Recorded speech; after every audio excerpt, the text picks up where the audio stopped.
two sisters vanished in Yellowstone. For 14 months, there was nothing. No sightings. No clues. No explanations. Then someone found this. A body cam. It had been lying in one of the park's deadliest thermal zones the entire time. 14 months in boiling, corrosive heat. It should have been destroyed. But it wasn't. When investigators powered it back on, they saw something so disturbing, the FBI immediately classified the footage. Even the twins' parents weren't allowed to see it. And what that camera recorded has now reopened dozens of missing persons cases in America's national parks. Cases that were thought to be accidents, but maybe weren't. What happened to Madison and Mackenzie Torres is not another lost hiker story. It's something else. Something federal authorities still won't talk about. Hello everyone, and welcome back to True Crime Family. If you're new here, hit subscribe because this is the kind of case that can change everything you thought you knew about the wilderness and about who might really be out there. The summer of 2023 should have been nothing more than a celebration for Madison and Mackenzie Torres. Two inseparable twins, 23 years old, fresh college graduates embarking on the adventure of a lifetime. They had saved for months to take this 3-week road trip across the American West, documenting every moment with Madison's new body cam. Yellowstone was their grand finale, the place they had dreamed of visiting since childhood. Madison was the careful one, always planning routes and checking safety protocols. She had graduated with a marketing degree from the University of Colorado, and her friends knew her as the sister who made lists for everything. She had researched their entire road trip down to the last detail, from campground reservations to backup routes in case of bad weather. The body cam had been her idea. She had seen other hikers using them to document their adventures and thought it would be perfect for capturing their summer memories. Mackenzie was the free spirit, the sister who convinced them to take detours and explore places that weren't in any guidebook. Her graphic design degree had taught her to see beauty in unexpected places, and she was always pushing them to venture beyond the typical tourist spots. She had been the one to suggest the remote thermal areas of Yellowstone instead of sticking to the crowded boardwalks around Old Faithful. Together, they balanced each other perfectly. Everyone who knew them said they were like one person split into two bodies. They had shared the same dorm room throughout college, taken many of the same classes, and even applied for jobs at the same companies after graduation.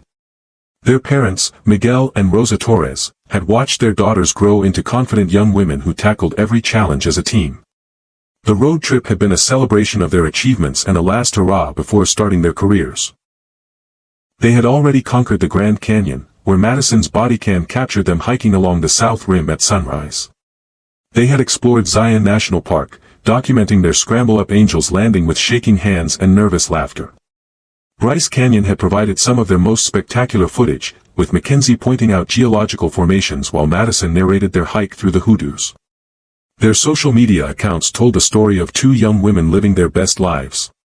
Photos of them grinning at scenic overlooks, sharing camp meals, and celebrating small victories like successfully setting up their tent in high winds. Their friends back in Colorado followed along jealously, commenting on every post with heart emojis and promises to plan their own adventures. Miguel and Rosa Torres had supported their daughter's dream trip, even though it meant dipping into their savings. They trusted Madison's careful planning and knew both girls were experienced hikers from their years exploring Colorado's Front Range. The twins had been taking weekend camping trips since high school, gradually building their skills and confidence in the outdoors. But they weren't wilderness experts. They were casual hikers who enjoyed day trips and car camping, comfortable with established trails and designated campgrounds. Yellowstone's backcountry would be their most ambitious adventure yet, and Madison had spent weeks researching the proper permits and safety protocols. They had chosen the Norris backcountry area after reading online forums about hidden gems in Yellowstone.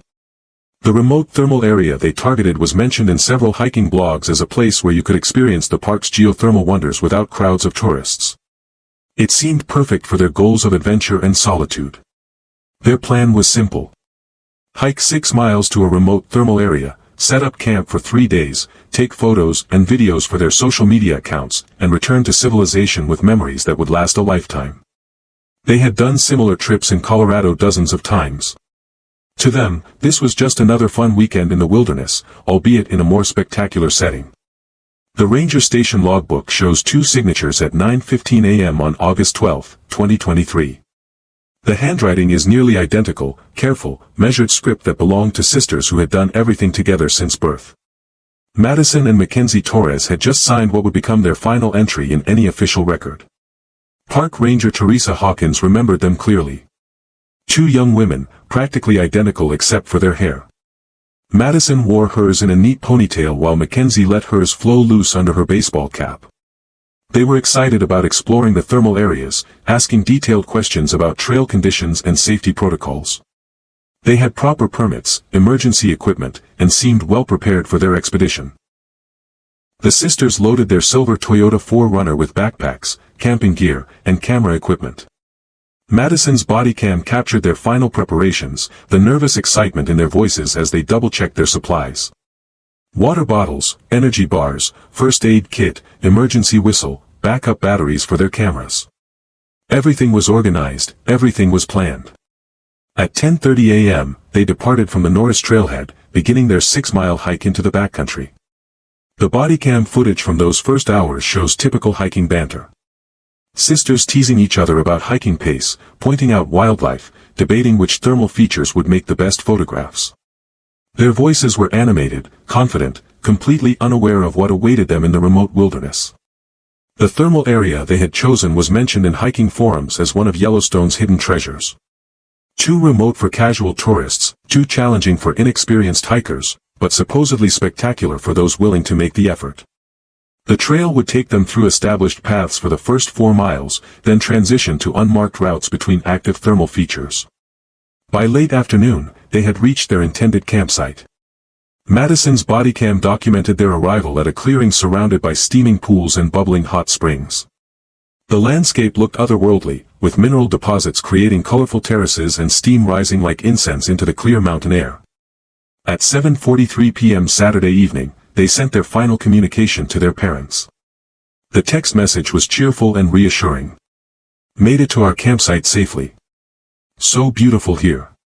Thermal pools everywhere and we have the whole place to ourselves. Living our best life. The message included a selfie of both twins grinning beside their tent, steam from thermal pools visible in the background. Everything looked perfect. Two sisters enjoying their summer adventure exactly as they had planned.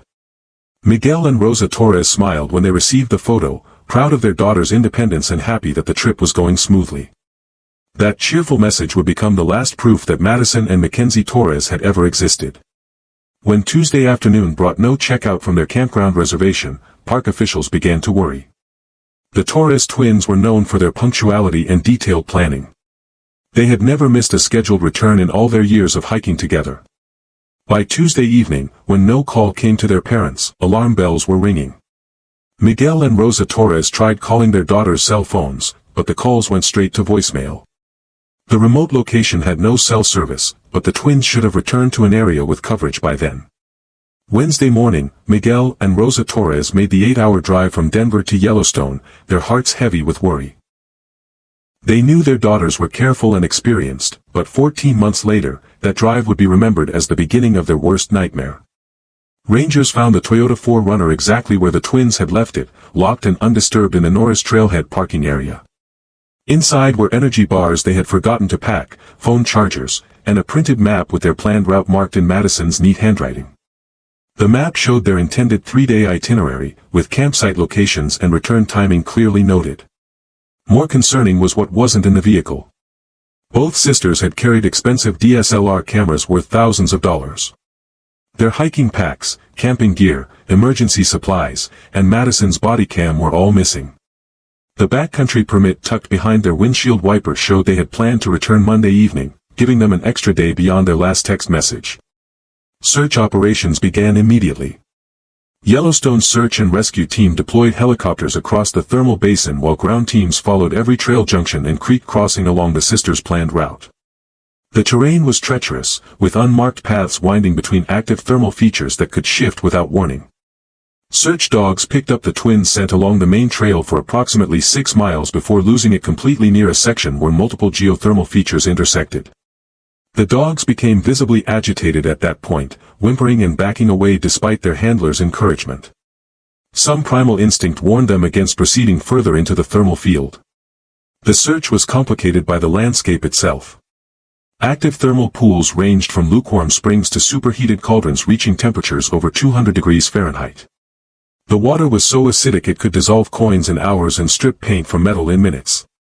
Unstable ground could collapse without warning, and toxic gases made prolonged searches dangerous even for experienced rescue teams.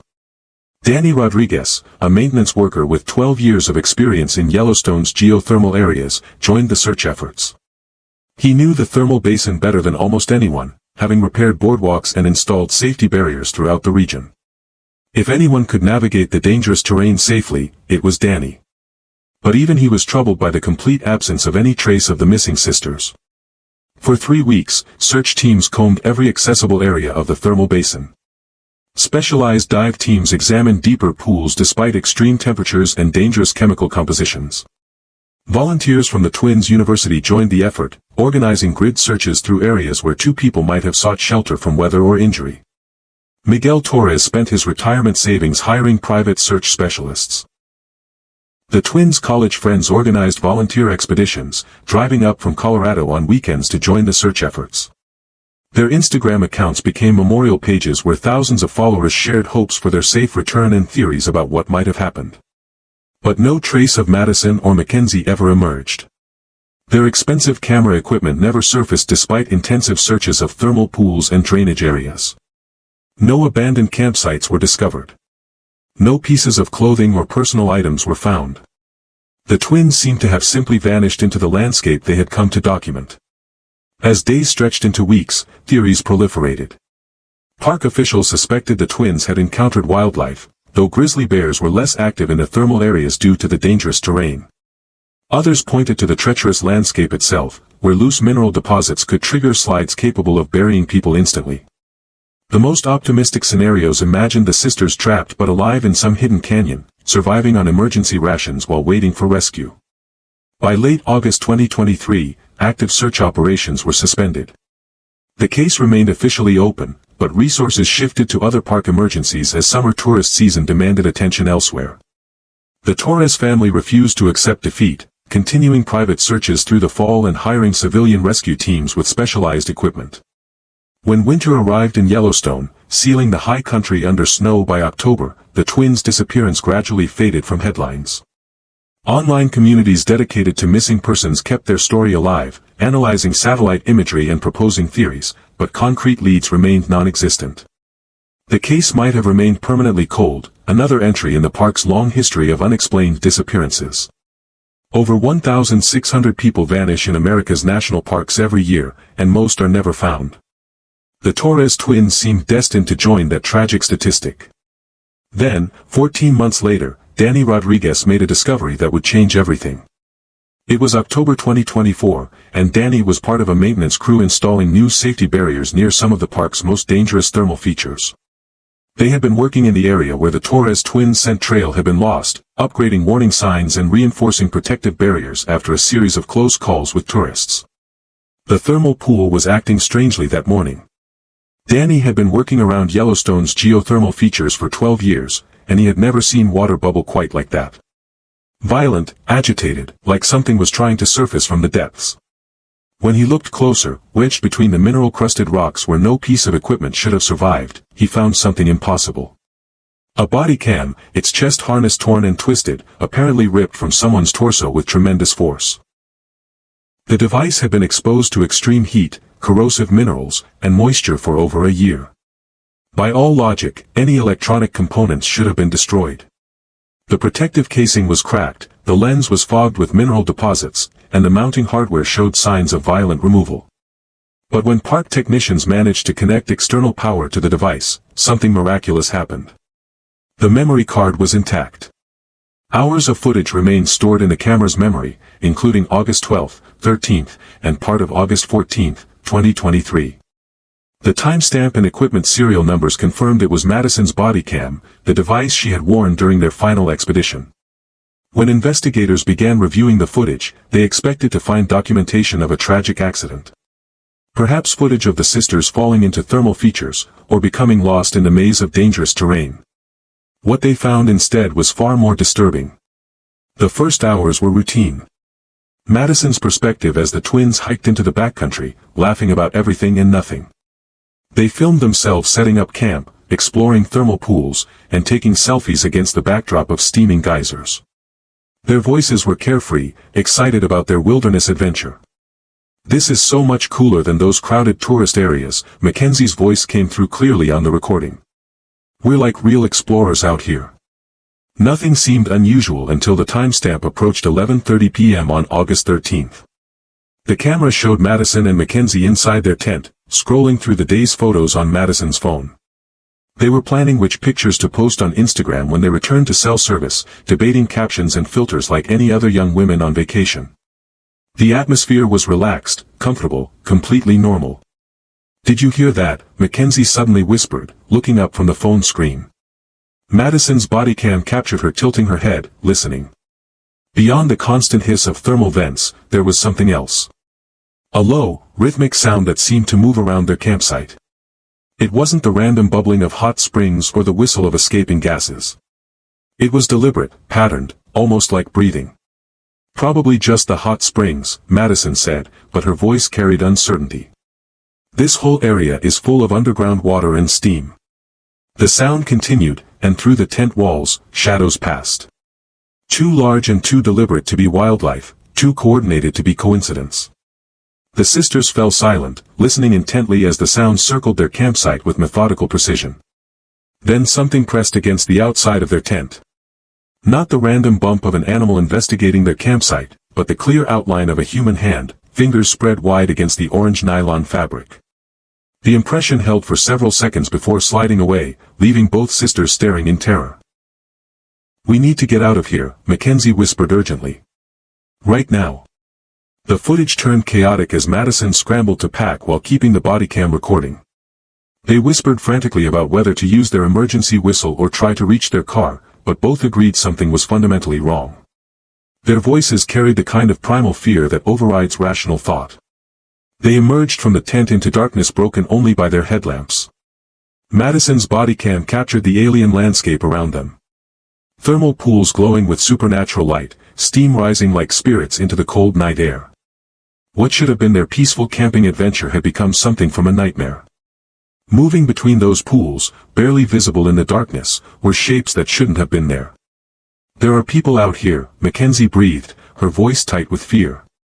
The footage captured their terrified flight through the thermal basin.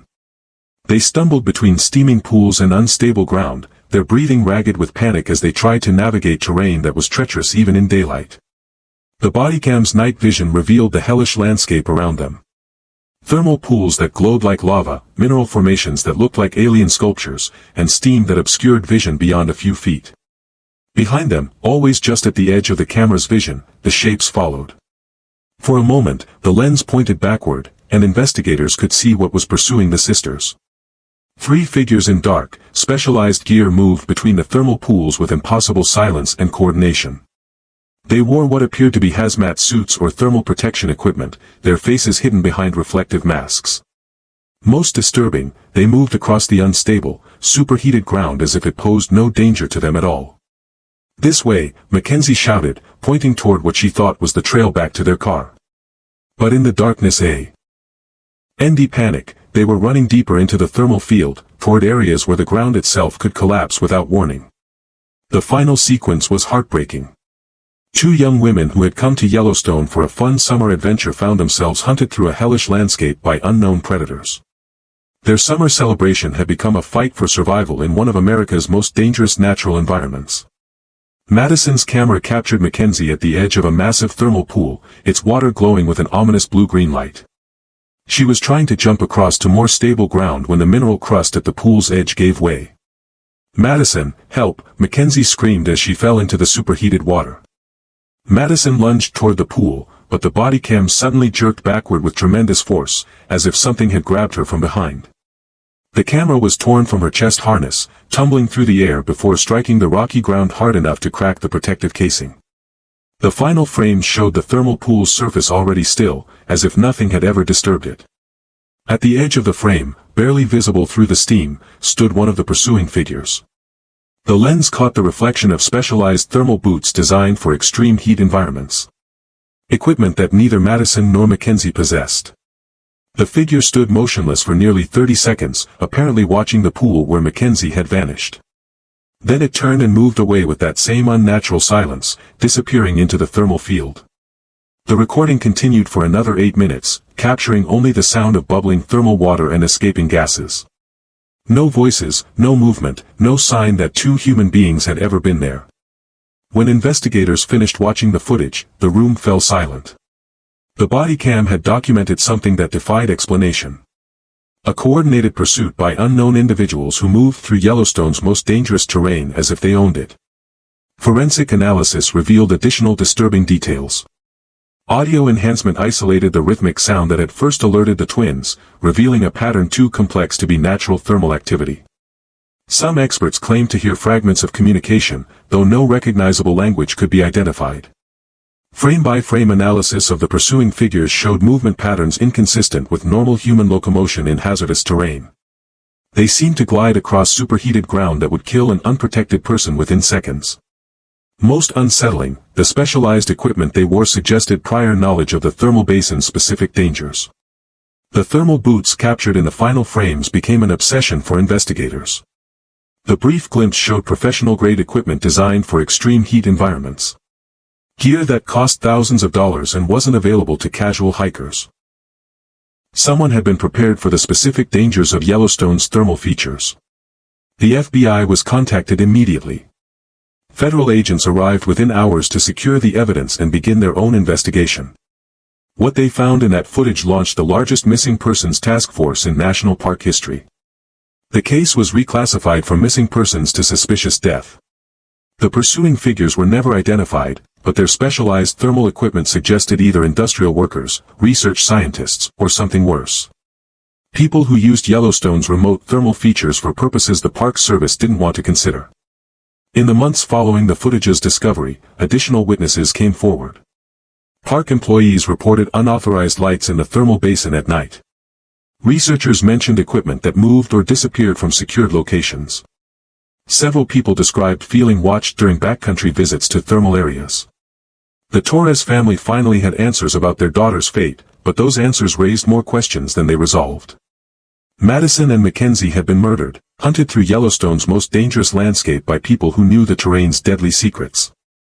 What would you think if it were your family? Leave your thoughts in the comments below. The Bodycam had captured it all. The systematic stalking, the coordinated pursuit, the final moments when specialized thermal boots stood at the edge of a killer pool while two young filmmakers disappeared forever. But it couldn't identify the hunters or explain how they operated with such impunity in America's most famous national park. Federal investigators launched a comprehensive review of missing persons cases across all national parks. Dozens of files were reopened as agents looked for similar patterns of disappearance in remote areas. The Torres case had revealed something that challenged fundamental assumptions about safety in America's wilderness areas. Today, the thermal basin where Madison and Mackenzie died continues its ancient cycle of heating and cooling. Steam rises from pools that have bubbled for thousands of years, indifferent to human presence or absence. But maintenance crews report that certain areas feel different now, as if the landscape itself remembers what it witnessed. The investigation remains ongoing and highly classified. Federal authorities maintain strict secrecy about their findings, but the Torres case has fundamentally changed how law enforcement views missing persons reports from national parks. Enhanced monitoring systems have been installed in remote areas, and backcountry permits now require additional safety protocols. The Torres twins had come to Yellowstone seeking adventure and natural beauty. Instead, they discovered that some places harbor deadly secrets, protected by people who move through the thermal wilderness like predators in their natural habitat. Their summer celebration became evidence in a federal investigation that continues to expand across America's wilderness areas. The Torres twins trusted Yellowstone to keep them safe. That trust cost them their lives, but their story might save others. If this case moved you, please hit that like button to help spread awareness. Subscribe for more investigations that reveal the truth about cases authorities don't want you to know about.